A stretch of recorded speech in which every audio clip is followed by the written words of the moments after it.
गई, हालांकि दूध पिलाया। ऐसे ही हम दुकान में बैठ गए, हम मैच देखने लगे, हम कहीं फंसे हैं और अजान हो रही है, नमाज अजान किया हय्या अलस सला, लेकिन हम ये काम पूरा कर लेंगे तब जाएंगे मस्जिद में, हम ये मैच पूरा हो जाएगा तब जाएंगे मस्जिद में, हमारा ये आखिरी चीज रह गई है, ये अगर हम छोड़ देंगे तो इनकम्प्लीट रहेगी, हम ये काम कर लें। ये 5 मरीज रह गए, जब तक इनको नहीं देख लेंगे तब तक, ये 5 ही तो रह गए, अभी हम इनको सबको दवा दे देते हैं। अब हम उनको देखने लगे और दुकान बंद नहीं की, देखने लगे और उसके बाद जब 5 मरीजों को दवा दे दी, या हमने पूरा मैच देख लिया या पूरा हमने ड्रामा देख लिया, उसके बाद या हमने पूरे दुकानों को कस्टमर को निपटा दिया, उसके बाद हम जा रहे हैं नमाज पढ़ने। और नमाज पढ़ी लेकिन जमात हो गई, नमाज तो पढ़ी है आपने लेकिन जमात निकल गई। जिस वक्त हय्या अलस सलाह कहा जा रहा था उस वक्त आप नहीं गए। एक कस्टमर है मेरी दुकान पे, मांग रहा भाई 5 किलो घी दे दो या 2 किलो तेल दे दो, हय्या अलस सलाह की आवाज आई, उसी वक्त छोड़ दो आप। अब आप सोचोगे यार 5 किलो घी ले लेगा तो 1 किलो घी पर अगर हमको 20 रुपए बच रहे हैं तो 5 किलो पर 100 रुपए, चलो तौलने वल्ले में लगा दिया। अब आप उस आदमी को रज़्ज़ाक समझ रहे हैं, रोजी देने वाला, आप अल्लाह को रज़्ज़ाक नहीं समझ रहे। अरे छोड़ो, 100 रुपए का नुकसान हो रहा है, होने दो। अगर यहां अल्लाह की खातिर मैं नमाज पढ़ने के लिए चला जाऊंगा तो अल्लाह 100 की जगह 1000 का भी इंतजाम कर देगा। वमन यत्तक़िल्लाह यजअल लहू मखरजा, जो अल्लाह से डरेगा अल्लाह उसके लिए निकलने का रास्ता बना देगा। व यरज़ुक़हु मिन हैसु ला यहतसिब, और ऐसी जगह से उसको रोजी देगा जहां से उसको वहमो गुमान भी नहीं होगा, उसने सोचा भी नहीं होगा कि हमें यहां से रोजी मिल जाए। यह है नमाज से एराज करने का मतलब नमाज पढ़ तो रहे हैं लेकिन जिस वक्त पढ़ना चाहिए उस वक्त नहीं पढ़ रहे हैं। 5 मरीजों को निपटाने के बाद पढ़ेंगे साहब, 5 कस्टमर को निपटाने के बाद पढ़ेंगे, 2 ओवर रह गए पूरा हो जाए तब जाएंगे।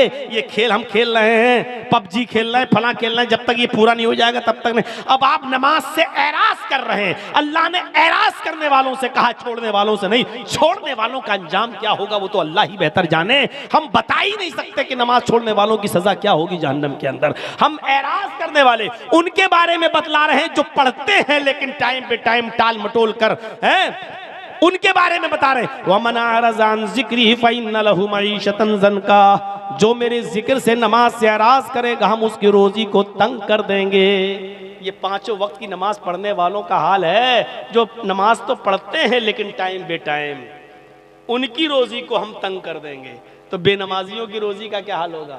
अब आप कहो मौलाना साहब काफिर तो इतने हैं हिंदुस्तान में कि जिनकी गिनती नहीं है, अब आप बताओ उनको तो खूब मिल रही है रोजी रोटी है। अंबानी को देखो कितना अमीर है।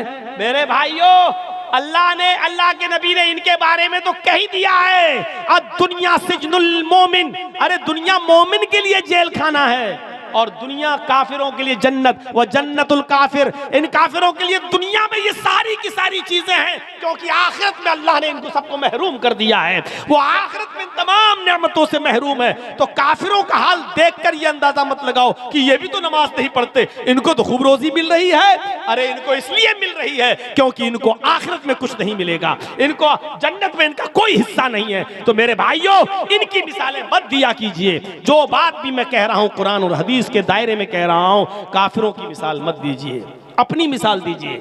नमाज छोड़ने वालों के बारे में हम नहीं कह रहे हैं, उनके बारे में अल्लाह जाने और वो जाने। मेरे भाइयों, हम उनके बारे में कह रहे हैं जो नमाज तो पढ़ते हैं लेकिन अजान होते ही नहीं जाते हैं, बल्कि अपना काम निपटाने के बाद मस्जिद में जा रहे हैं नमाज पढ़ने के लिए।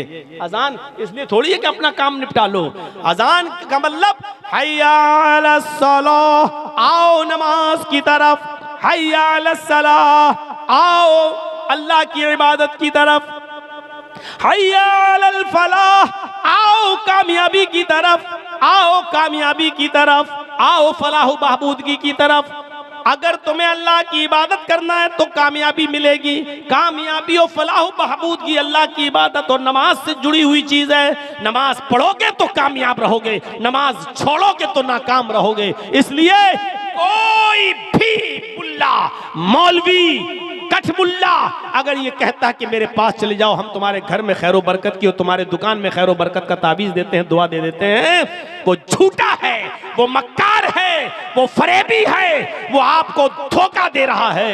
मेरे भाइयों, अगर दुआओं से रोजी रोटी की बरकतें होने लगे तो मोहम्मदुर रसूलुल्लाह कभी अपने पेट पे पत्थर नहीं बांधते, कभी 2-2 महीना नबी के घर में चूल्हा बंद नहीं होता। हजरत आयशा फरमाती है कि 2-2 महीने हमारे घर में चूल्हा नहीं जलता था। क्या अल्लाह के रसूल को दुआएं मालूम नहीं थी? ये कठमुल्ला तुम्हें ताबीज दे रहा है, 50 रुपए का और 51 रुपए का ले जाओ और तुम्हारे घर में खैर बरकत होगी। अरे तू अपने घर में खैर बरकत कर लेना। कुछ लोग रास्ते में तोते लेके बैठे रहते, भविष्य बताता है वो तोता पर्ची निकाल के, और खुद तोते वाले को मालूम नहीं कि मेरा भविष्य क्या है। तू बता, तू कब तक इस तोते से पर्चे निकलवाता रहेगा और लोगों से 5 रुपए और 10 रुपए भविष्य बताने का लेता रहेगा? अरे तेरे घर में बिल्डिंग कब बनेगी और तेरे घर में 5 मंजिला इमारत कब तैयार होगी, वो तोते वाला भी नहीं जानता है। ये हाल आज कठमुल्लाओं का है। एक साहब गए, लड़का था नौजवान, कहने लगा मौलाना साहब दिल की बात है। अरे हम दिल का ही तो मामला हल करते हैं। का क्या बात है?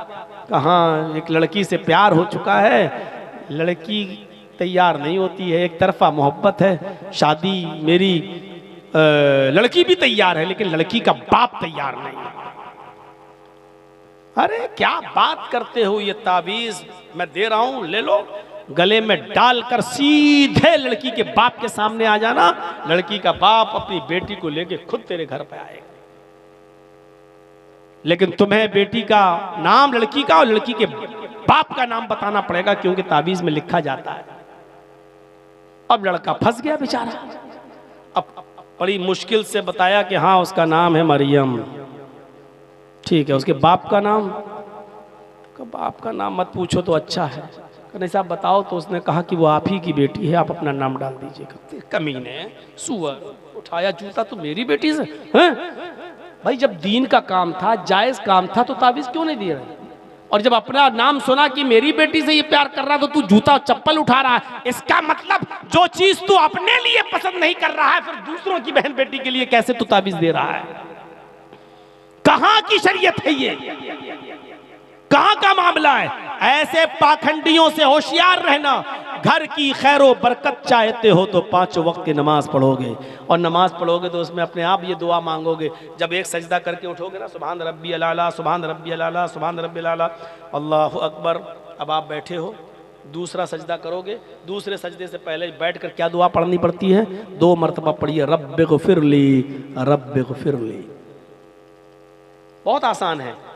और एक और दुआ आती है, वो दुआ भी बहुत से लोग पढ़ते हैं, अल्लाहुम्मा ग़फ़िरली वरहमनी वहदनी वआफ़िनी वरज़ुक़नी।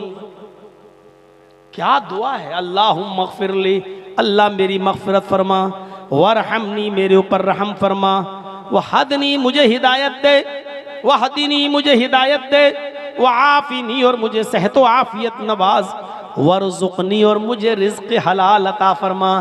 5 वक्त की नमाज जब मुसलमान मस्जिद में आकर पढ़ेगा, और 5 वक्त की नमाज में एक रकात में 2 सजदे होते हैं, एक मरतबा उसको हर रकात में ये दुआ मांगना पड़ती है, वरज़ुक़नी मुझे रिज़्क़ अता फरमा।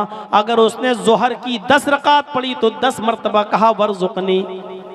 अगर उसने असर की 4 सुन्नत 4 फर्ज पढ़ी तो 8 मरतबा कहा वरज़ुक़नी। उसने मगरिब की 5 रकात पढ़ी तो 5 मरतबा कहा उसने वरज़ुक़नी। ईशा की कम से कम उसने 7 रकातें पढ़ी, 4 फर्ज 2 सुन्नत 1 वितर, तो 7 मरतबा उसने कहा वरज़ुक़नी। मेरे भाइयों गौर करो कि एक दिन में कितनी मरतबा वो अल्लाह से कह रहा है कि अल्लाह मुझे रिज़्क़ अता फरमा, अल्लाह मुझे बरकत वाला रिज़्क़ दे, अय अल्लाह मेरी रोजी रोटी में इजाफा दे, यानी अल्लाह मेरे कारोबार में बरकत अता फरमा। नमाज पढ़ोगे तो मिलेगी ये बरकत। तो ये तीसरी चीज थी, वला ततरुकन्ना सलातन मक्तूबतन मुतअम्मिदन फइन्न मन तरका सलातन मक्तूबतन मुतअम्मिदन फक़द बरियत मिन्हु ज़िम्मतुल्लाह। जो शख्स फर्ज नमाज को कसदन जानबूझकर छोड़ देता है, फक़द बरियत मिन्हु ज़िम्मतुल्लाह, तो अल्लाह की कोई जिम्मेदारी उसके ऊपर नहीं रहती है। नहीं मर्रा मरे, कटता है कटे। तो ये 3 चीजें मेरी आपके सामने। अब हर मुसलमान गौर करे कि वो शिर्क से कितना बचता है, माँ बाप का कितना बड़ा फर्मा बरदार है और नमाजों का कितना बड़ा पाबंद है, क्या इस्लाम के अंदर वो पूरे के पूरे दाखिल है या नहीं है? आइए जरा लगे हाथ चौथी चीज की तरफ भी इशारा कर देता हूं, और चौथी चीज भी बड़ी हसास चीज है, हमारे मुआशरे में नासूर की तरह फैली हुई है। अल्लाह के नबी सल्लल्लाहु अलैहि वसल्लम फरमाते हैं, ऐ माज चौथी चीज पर गौर करो, वला तशरबन्न खमरन फइन्नहु रासु कुल्ल फाहिशतिन। ऐ माज कभी भी किसी भी हाल में शराब मत पीना, इसलिए कि वो हर बुराई की जड़ है। हमारा नौजवान तबका गौर करे कि वो कितनी शराब पी रहा कि नहीं पी रहा है। और मेरे भाइयों माफ करना, बहुत ही मौजरत के साथ, हम शराब सिर्फ पीने वाली चीज ही को नहीं समझते हैं। शराब सिर्फ पीने वाली चीज ही नहीं होती है, हम हर नशे वाली चीज को उसमें